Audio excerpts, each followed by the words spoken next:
a lot about the HDR mode on the channel recently. I want to understand how these different modes and settings work so that when I'm out there shooting, I can get the best footage out of any given camera. So today we're going to do some color grading, and we're going to color grade an HDR clip and then a non-HDR clip. And why are we doing that? Well, by looking at the graphs, we can understand what's possible with each type of clip, and more importantly, what isn't possible. And then secondly, if we grade both clips, we can decide for ourselves what we like better, and maybe HDR is perfect for you, and then you can choose that mode going forward. And then lastly, I'm going to show you a little cool trick where we're going to do some masking with Final Cut Pro, so then we can make a non-HDR clip look like an HDR clip, but without needing to sacrifice the manual camera settings and your 60 frames per second frame rate. So let's take a look.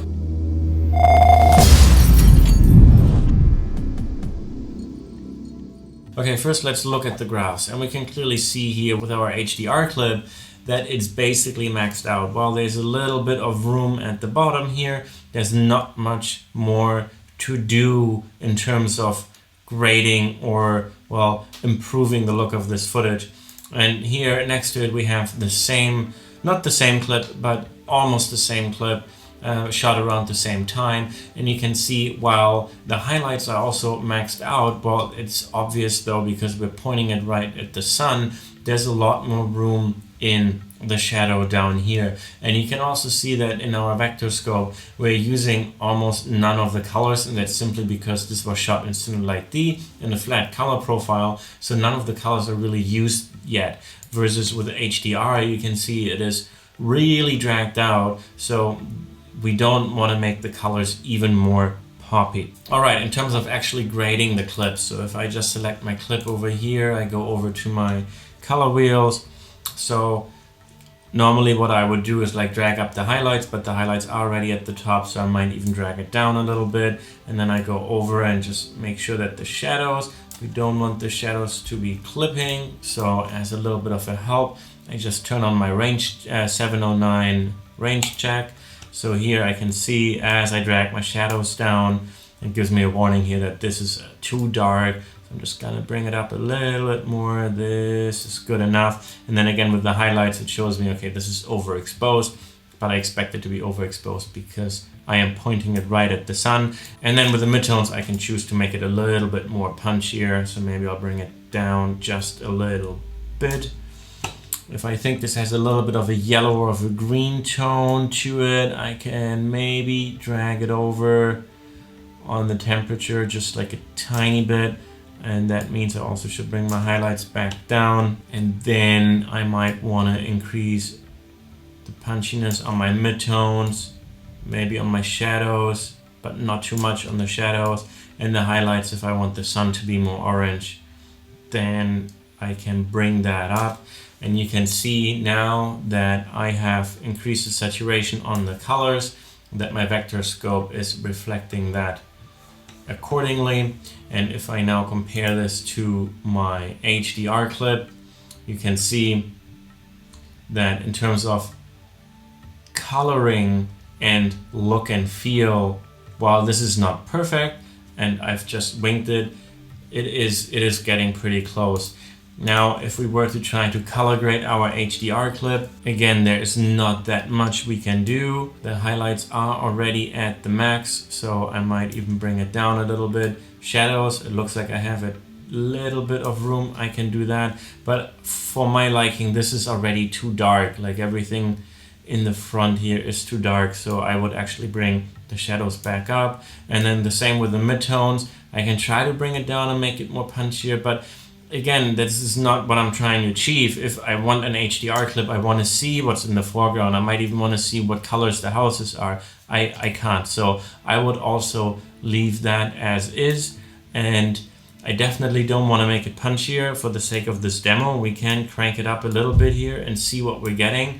But we can see our vector scope is getting out of control. And while this may look interesting or cool, but this is not something that you would professionally put out. You can see that all my colors are blowing out. I don't really want that. So this is nothing. I would actually do none of this. I would bring all of these back. So in other words, other than bringing my highlights down a little bit, there is really not that much I can or want to do with my HDR clip. So to take our non-HDR clips and make it look even better than the HDR clip, we can apply some simple masking and get some really cool results. So in order to do that, we just select our clip right here, and then you don't see the masking options while you haven't made a single change on your clip. So for this purpose, I'm just gonna slide it up or down just for a second here so that the color wheels become active, and now you can see you have this little mask button here, apply shape or color mask. So in this case, we're gonna apply a shape mask. And when we do that, Final Cut gives us this round shape, and that doesn't really fit our needs. So we're just gonna drag this out a little bit, which makes it oval. And then we're gonna drag out the white little circle here, and then we're gonna get more of a rectangle. And the inner rectangle is what you're grading, as long as it's set to inside, and the outer rectangle transitions into the outside rectangle. And I'm going to show you what I mean by that in just a little bit. So you want to make sure that the inner rectangle is all the way from the left to the right. And I might give myself a little bit more space here.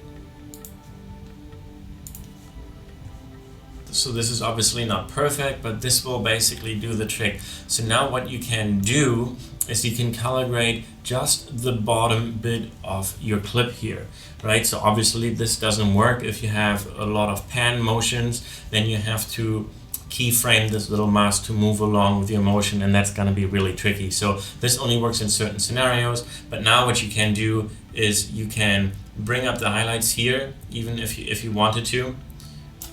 And if you move this further down, you can see you're only affecting everything down here, but not the sun. So if I wanted my houses to be a little bit brighter so I can see them a little bit better, like that, and maybe bring my shadows down, not so much, just like that. Maybe make it a tiny little bit more punchy. That looks pretty good, like that. Bring up my midtones, bring up my shadows, and also bring up my highlights. So that looks pretty good. And now what you can do, you can switch over to the outside and grade everything else. So in other words, now you can grade everything that is not inside the box. And you can see here that all my color wheels reset, because now I'm applying two different color corrections to my clip. One is on the inside, and that's the one that we've just done. And then we have another one on the outside that lets me color correct everything that is not inside the rectangle. So in this case, well, I do want to bring my highlights down a little bit. Unfortunately, they are a little bit blown out, so there's not that much I can do, but I can just bring it down a little bit so that it's not too obvious. And then I can see what increasing or decreasing my shadows would do, and see this gives a pretty cool effect. So maybe we'll bring it down just like that, and then the same with the midtones. We'll see what it does, and we'll just bring it down. There you go, and you can start to see this is where we're starting to get our HDR looking effect, where we can see clearly stuff in the front, and I've overdone it a little bit. Just like color correcting anything else, you want to be a little bit careful. This looks much better. Maybe I bring the highlights still a little bit down just to smoothen it out a little bit. And then I do want my sun to be a little bit more orange, so I can achieve that simply by bringing up the saturation in the highlights, and that is now only affecting the sun. And then I can see what the shadows would do, but maybe again this is overdoing it a little bit, so I'm gonna bring my shadows back down, maybe the highlights as well, and midtones would make it, yeah, again, a little bit too much. You can see it's affecting the sky here, so that's maybe too much. Maybe something like this, okay? So now we can take it off here, and this is where we started, and this is what we have now. So now if we compare this to our original HDR clip and move these side by side, you can see that we can achieve some pretty cool HDR effects without actually having shot it in HDR. And that means we can still do all sorts of other stuff with that footage, because that means if we turn off our color grade on our standard footage, there is a lot of room for us. We could apply an orange teal look or some other LUT that we wanted to apply, versus our HDR clip. It is what it is. If we turn off our little bit of color grade here, it's basically the same, and it's simply because there's not much we could do to that clip. Okay, I hope you learned something today. I hope you found this useful in any way, shape, or form. If you did, consider subscribing to the channel. And if you really like what I'm doing here, click the little bell icon, because then YouTube notifies you whenever a new video comes out, which is at least once every single week.